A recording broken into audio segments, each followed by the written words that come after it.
Hoje eu vou falar para vocês sobre as cartas invertidas, como que funciona.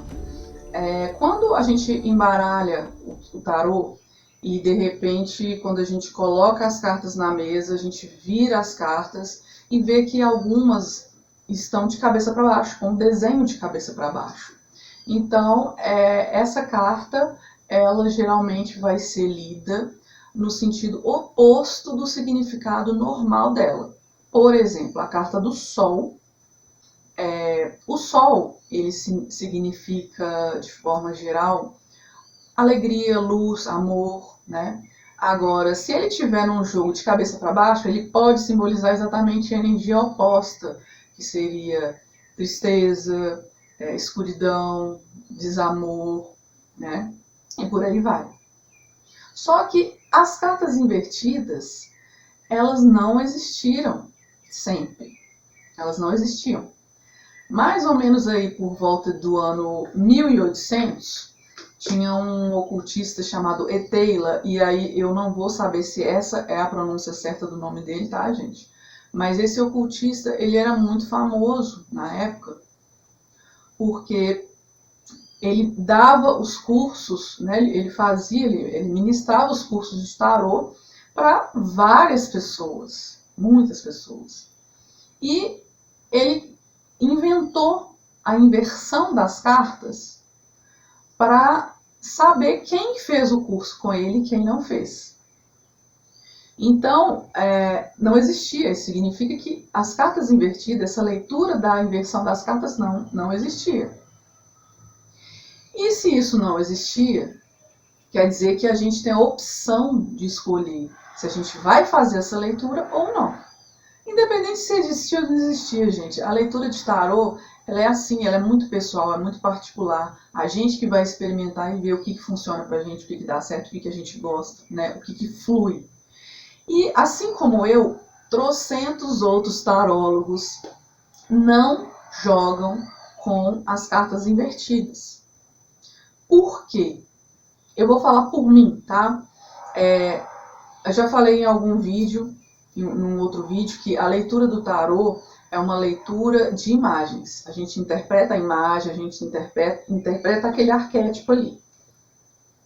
Se a gente está lidando com uma imagem, quando ela está de cabeça para baixo, por exemplo, o Sol.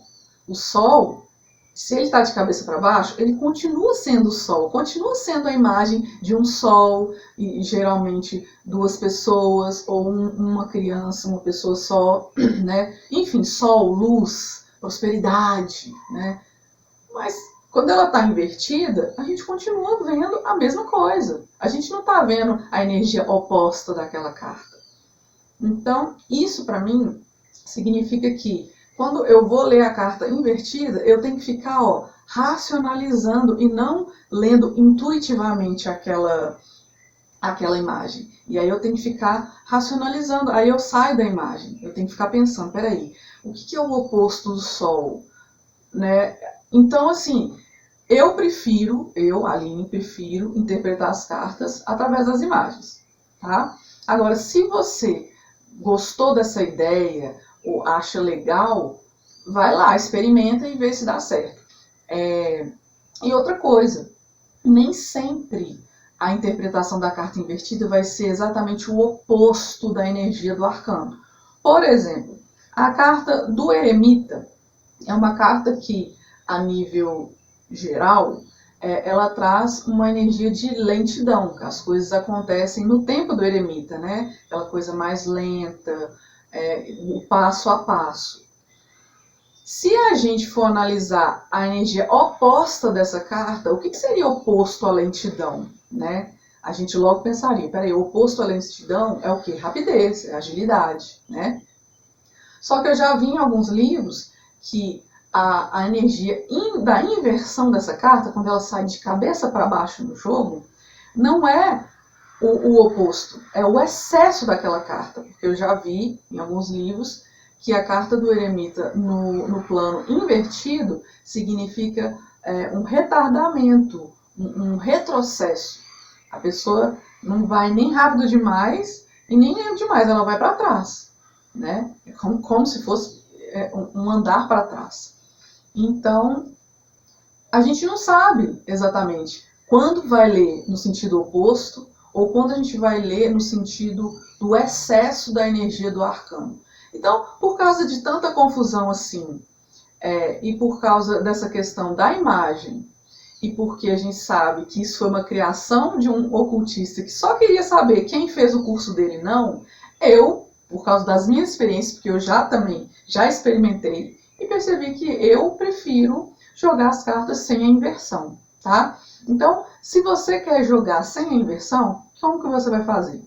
Vai conferir as cartas antes, vai pegar as cartas e vai conferir se todas elas estão de cabeça para cima e vai embaralhar.